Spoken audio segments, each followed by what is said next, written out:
Hi, I'm Cheryl Kagan, very proud to be the Senator for Gaithersburg and Rockville. Welcome to this week's edition of Kibbitzing with Kagan, brief conversations with people I find fascinating. With me today is a fabulous council member, Kate Stewart, currently serving as president of the Montgomery County Council. Council President Stewart, Kate, welcome. Thank you so much for taking the time to chat today. Great. Well, thank you for having me. I'm looking forward to it. Good. Well, let's start at the very beginning. You Mhm. you grew up in Brooklyn. Tell Yeah, us briefly about your childhood.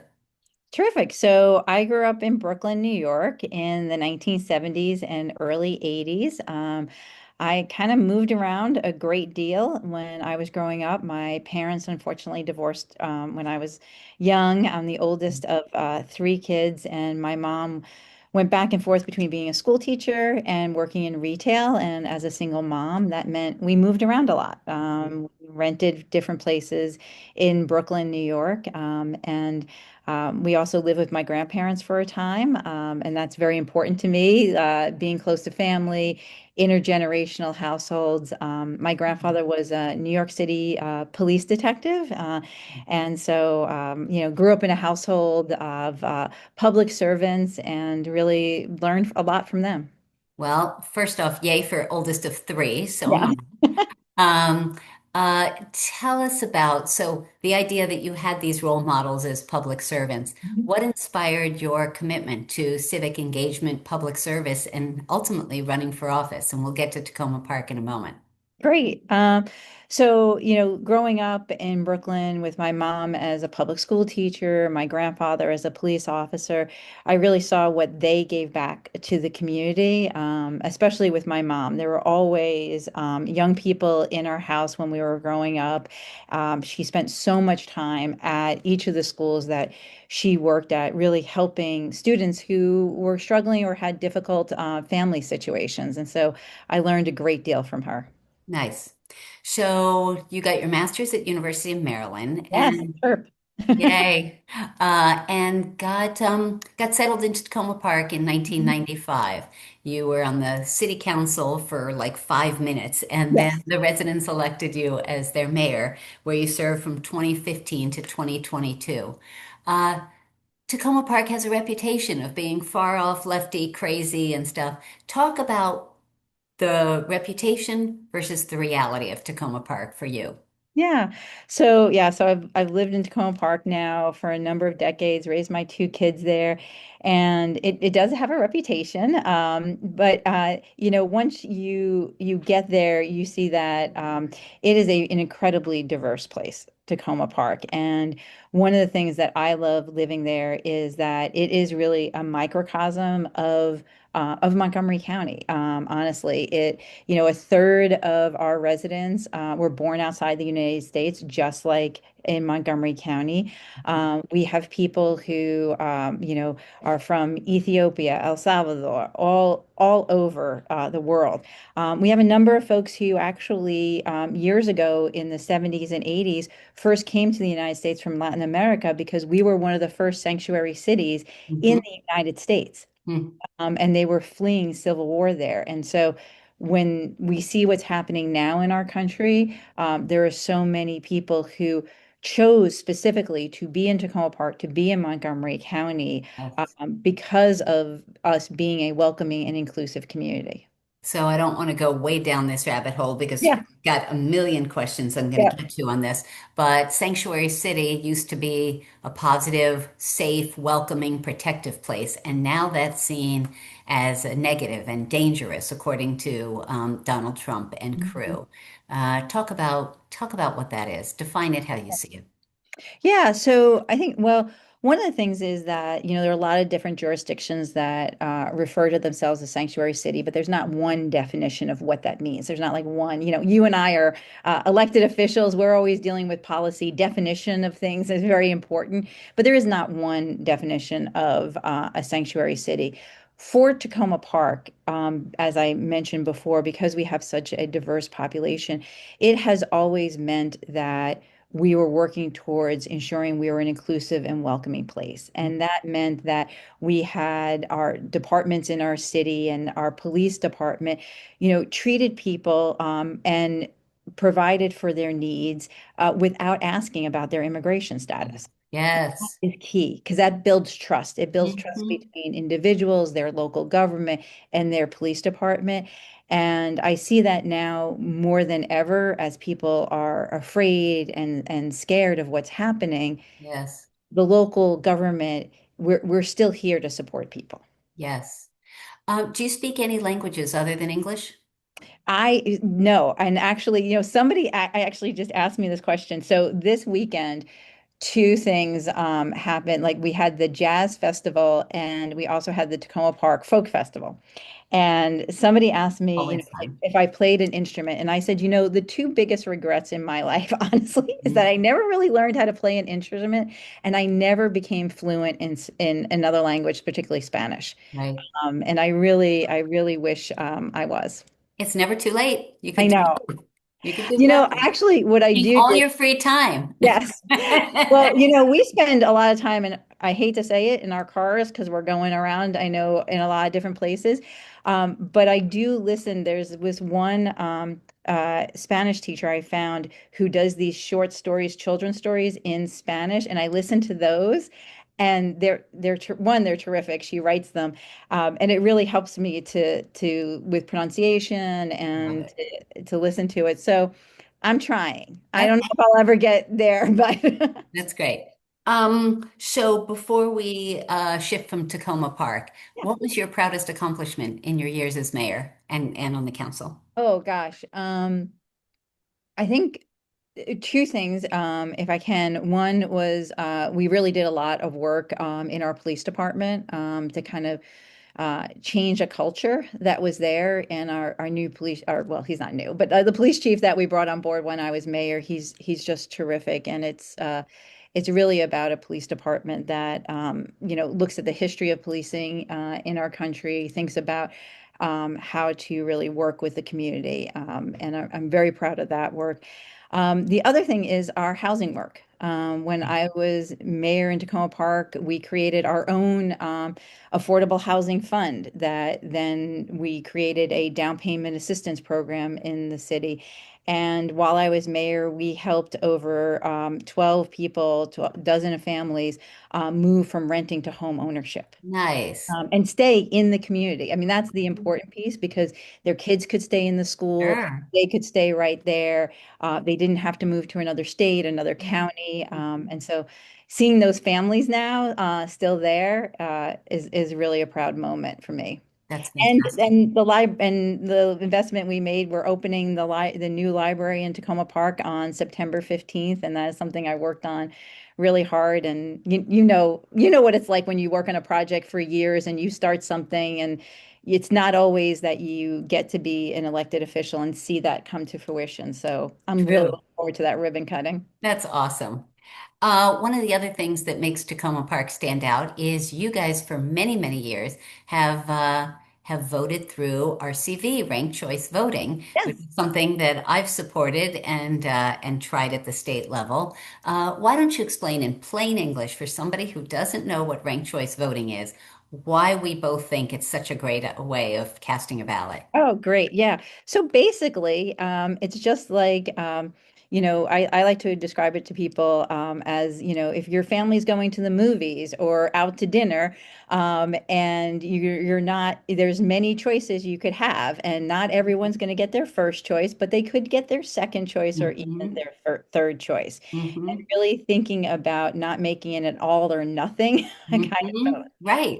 And it just leads to better decision making, happier families, and happier And better campaigns. and better campaigns. I've Because absolutely it's not vote for me and you suck. It's I hope I'll be your first choice, but if you prefer Kate Stewart, I hope I'll be your second choice. exactly. And basically, what you do is when you go in to vote, if there are more than two candidates, if there are three or four Mhm. running for the same office, You mark who you want, who's your first choice, who's your second choice, who's your third choice, and then Yep. nobody gets a majority. What you do is you take the person who's last, you take their second choice, and you reallocate them Mm-hmm. until you get through it. And it really does. I've seen it firsthand, how it really changes the tenor of a Yes. campaign. Yes. So, as you probably know, but maybe not everybody watching or listening may know, that there really is a growing sentiment that it's a great way of electing the best candidates with the most support. Not just the majority on the first ballot, but going through and building consensus. And so, Gaithersburg and Rockville are both looking at it. So's Annapolis, so's Frederick, so's Greenbelt. So I'm hopeful that there are going to be many Marylanders in the coming years voting this way. So let's move on. In Mhm. 2022, you were elected to the County Council District 4, Yeah, which covers an interesting swath of Montgomery County, yeah. Takoma Park, Garrett Park, my former districts, parts of Bethesda, Silver Spring, all that. Um, uh, Tell me what that was like going from one city to being on the county council, first with nine and then, well, it's been 11, I guess, since your tenure, 11 members of the council. How do you like it? I enjoy it a great deal. I miss being a mayor. There's nothing quite like having that position. But I will say, as many people who are listening may not know, but Montgomery County, we're very lucky to have a lot of municipalities here. But the folks who do those jobs, they don't pay enough for that to be their only job. True. And some Frankly, of same for state legislators, but right, yes. yes. And it is pretty much 24/7, 7 days a week, a kind Yeah. of job. And, at that time when I was mayor, I had a whole nother job. I had little kids. And it was a lot going through the first Trump administration, going through COVID. Hmm. So when the opportunity came to run for the county council, which it's nice that it's a full-time job, you have a staff, and it has been really wonderful being able to work with my colleagues here on the council, and continue some of the things that I started in Tacoma Park and to do that at the county level now. Yes. Now you're an in-district council member versus at large and running county-wide. What are the advantages and disadvantage of being district? So one of the things I really like about being a district council member, and it was similar to being mayor, is that you have a lot of connection with your constituents because Hmm. district council members are generally the first person someone goes to. So Hmm.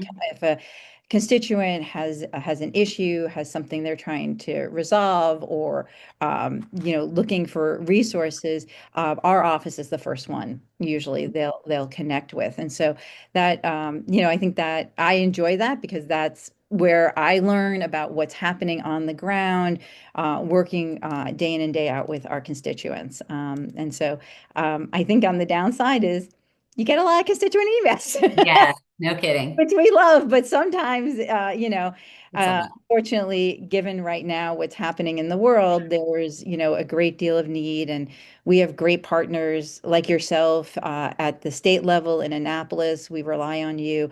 We have great partners in our federal delegation as well. But I think all of us because our constituents are feeling it, our residents are feeling it. Yes. Um, it's a lot. So you've been involved in regionalism. Yeah. So it's not just myopically just Tacoma Park or just Montgomery County. So you were active in COG, the Yeah. Council of Governments, the Metropolitan Washington Council of Governments. Why is it important that Montgomery County work with DC, with Prince George's, with Northern Virginia? Yeah, it's absolutely essential when we think about, for example, first of all, COG, Metropolitan Washington Council of Governments, is a group of 24 jurisdictions around the DMV area. And it's District, really, Maryland, Virginia, yeah, DMV. sorry, DMV. Yep, Uh-huh. District of Maryland, Not the Virginia. district, not the Department of Motor Vehicles. Right. And it's so important. And I think at times like now, when we see what's happening in the District of Columbia, Mm. is incredibly important that we have those regional partnerships and we work on issues together. Um, Housing. Just to interrupt for a second, Yeah, since someone could be watching this two yeah. years after we've taped it or something, All right. what's going on now in the District of Columbia is referring to the the National Guard, the disrespect for local government, and self-determination in the District of Columbia, our nation's capital. I'm Yeah. sorry, Madam No, President. no, it's yeah, no, it's important. And I feel like even it's almost like we should say it is what time it is, what day it is, because Yes. we're changing so rapidly in our world right now. Um, and the regionalism, just as an example, one of the horrible policies that the Trump administration is putting forward on how it is treating those who are housing insecure and our unhoused population, Hmm. and that is something that we're very concerned with here in Montgomery County because, people don't know, oh, I crossed Eastern Avenue. Now I'm in Prince George's, or now I'm in Montgomery County, or now I'm in the District of Columbia. What they know is they need a place to sleep. They Yes. need something to eat. They need assistance, and they're going to go somewhere where they've heard that's possible. Hmm.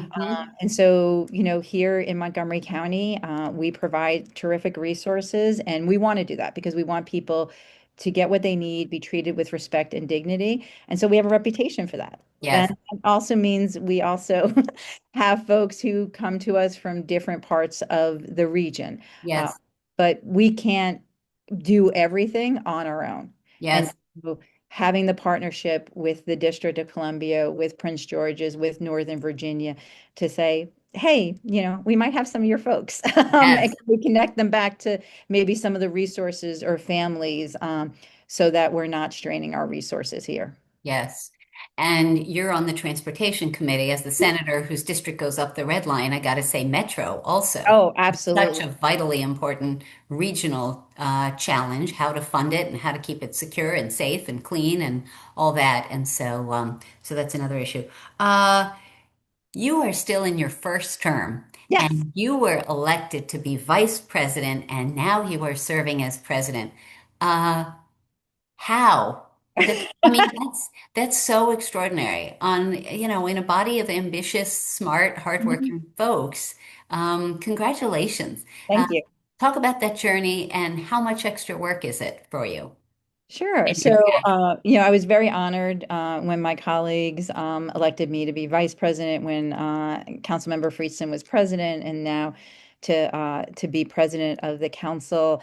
I think a great deal was what I learned being mayor in the city of Takoma Park, and actually being chair of the board of COG is, bringing people together, helping to run a good meeting, which is Mhm. a large Yay. part of being the president of the council. Mhm. And so it's been a great year. It's also been a year of a lot of challenges. It is a great deal of work, as we particularly navigate the situation at the federal level. And also this year, we know the challenges that you all faced when you were in Annapolis Mhm. during the last session, and how you all had to navigate, finishing up the budget and do all of that. And as your work was ever changing, we were waiting for Annapolis to kind of wrap up until we were able to wrap up our budget. So, Yes.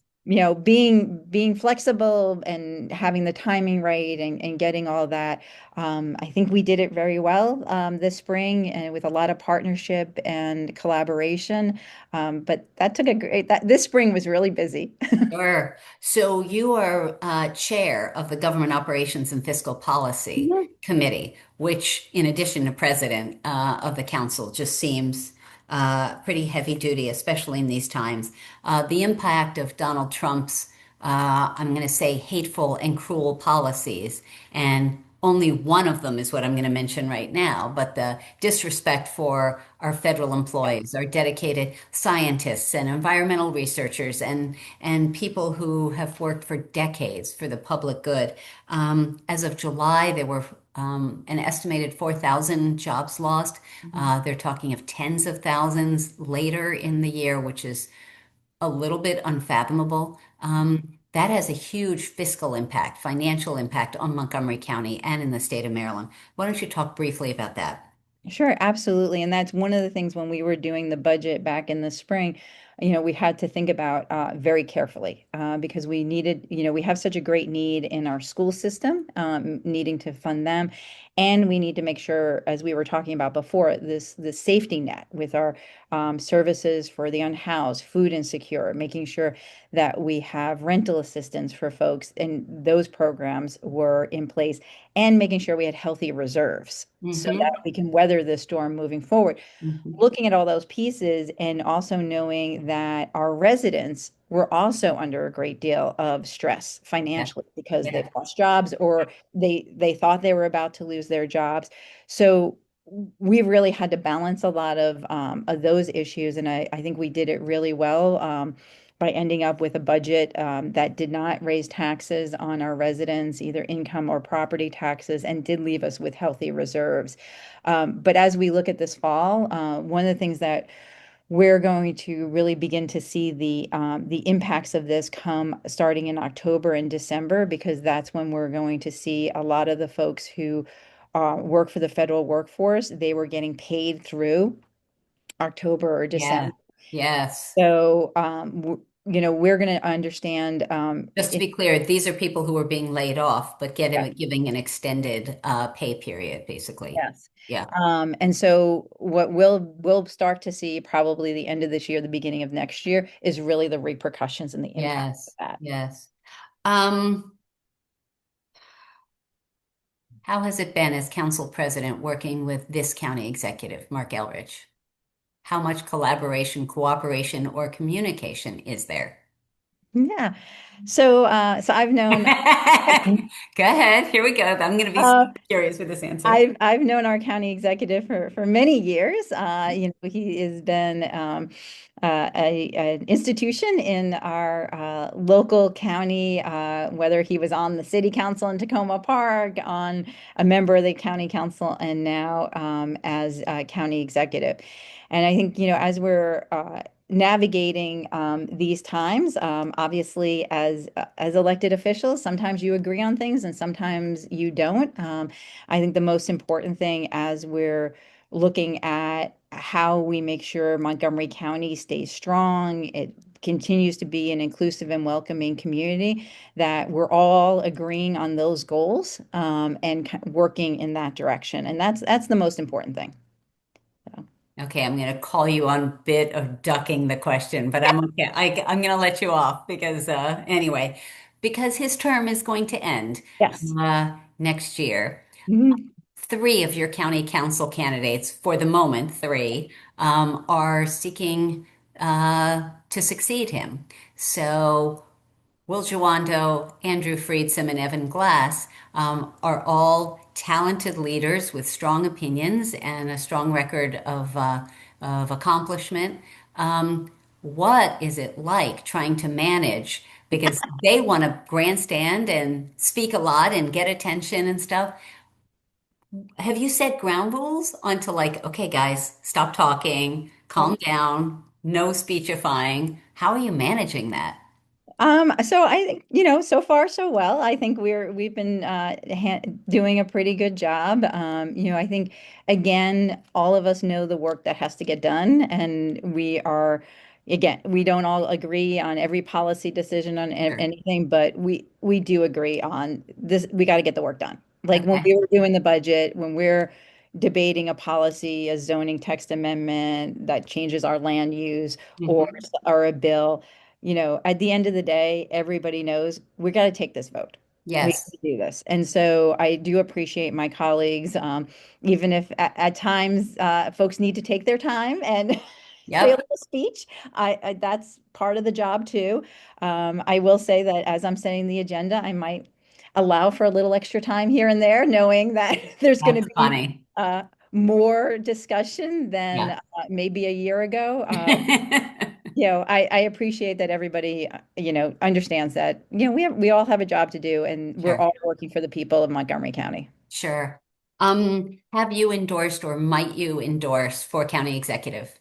No, I think as especially in my role as the council president, it's very important for me to be able to run our meetings, and not show or have any favor to any individual council member. And I will say, as you were asking me before about, the job of the council president, in running meetings or even when I chair a committee meeting, and I know you know this well too, that your number one job is making sure the work of the body is done with Sure. fidelity Sure. and for the best of the institution and on behalf of our residents. And sometimes your ability to advocate for your own position Yeah. to take a little bit of a back seat to make sure that the processes are running appropriately, that you're moving forward in a transparent, accountable way for our residents. Okay. And so that's really my number one priority now. And I think, they'll get plenty of endorsements and Okay. conversations later. So on September 14th, you are announcing your own kickoff for reelection. So do you want to speak a little bit about that? Why? So you're going for District 4 again, not at large, and you are going to do public financing again. So how's public financing going? And make your quick pitch why you deserve another term. Great. Well, excited on September 14th. And I think we also decided to do a little unusual, but as you said before, I have somewhat of an unusual, very long district. Yes. We're doing two events in one day to kick off. We're going to start in Kensington with the mayor and Connor Crimmins in the town of Kensington, because again, those are my roots, local government. And Yes. then in the evening, our Congressman Jamie Raskin is going to help us bring it home and in downtown Silver Spring that evening. And, I think there's a great deal of work that we've been able to accomplish over the last 2.5 years, and there's so much more we have to do on all the topics that we talked about. And I hope the residents of District 4 reelect me to another term so I continue that work, and I'm looking forward to it. And public financing is going very well. For a district council member to qualify, you need to raise $125 from Montgomery County. 100, you need 125 Yeah. donors. Okay. Right. You need 125 Montgomery County resident donors and a minimum of $10,000 to qualify. And we're going to be able to meet that easy. And And they can give those 125 people can give a maximum of $500. $500. Okay. Yep. All right. So And I know you guys for four tweak. years. That's it. So what I like to say, like that it's for the whole 4 years. That's the maximum someone can give you.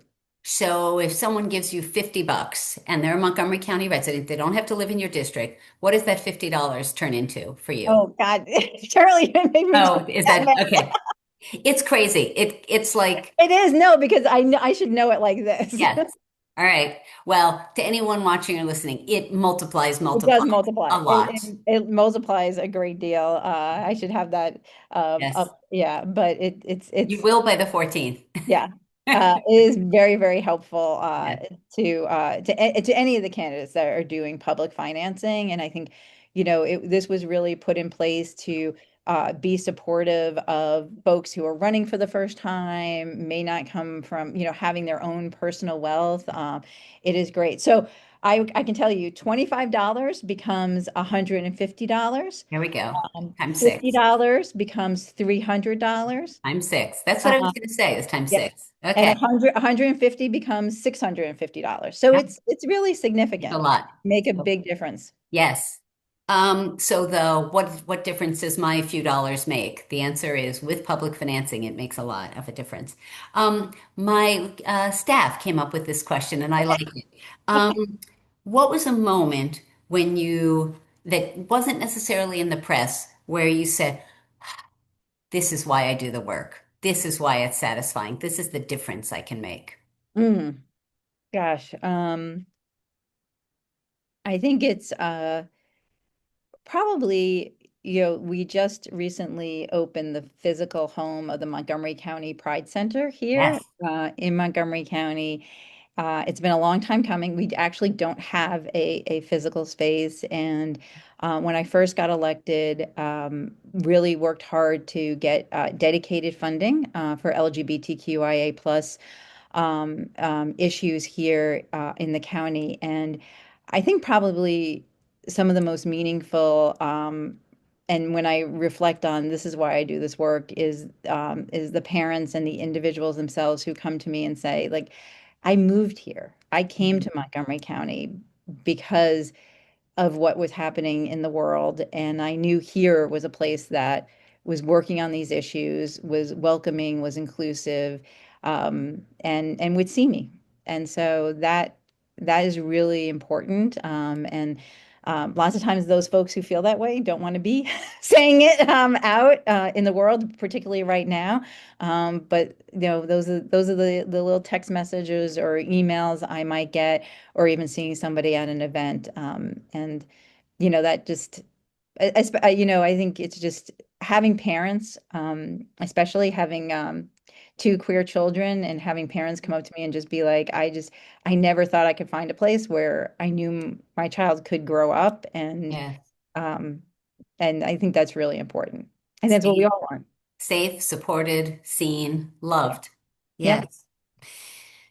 Um, so I'm just going to ask two questions and then we'll go to Fast Five. All right. Oh, gosh. So we've talked about Doge. We've talked a little bit about sanctuary cities and stuff. Yeah. What's something we haven't talked about that is just the most awful thing in your opinion that Donald Trump has done Oh, so far? gosh, we did talk about the immigration stuff is just heart-wrenching. Yeah, And we just talked about the LGBTQ stuff. I mean, that's yeah, just the dehumanizing of people is beyond the pale, and what these ICE agents are doing. I think this is just yeah, is really heart-wrenching right now. I can't, like, I mean, we just have yeah, parents, like, it's awful. yeah. Um, we are women elected officials. Hmm. Tell a story, your favorite story of sexism and how you smacked it down, or tell me your as a woman, Oh gosh. woman candidate, woman elected official. Uh, wow. I'm trying to think of which one I can tell. Yeah, right. So people who think that, yeah, we are in the Oh, 21st century, like they have no, just absolutely. no idea. Yeah, Oh, they have no idea. yeah, I mean, I'll do generalities because I don't want to get anybody into totally good.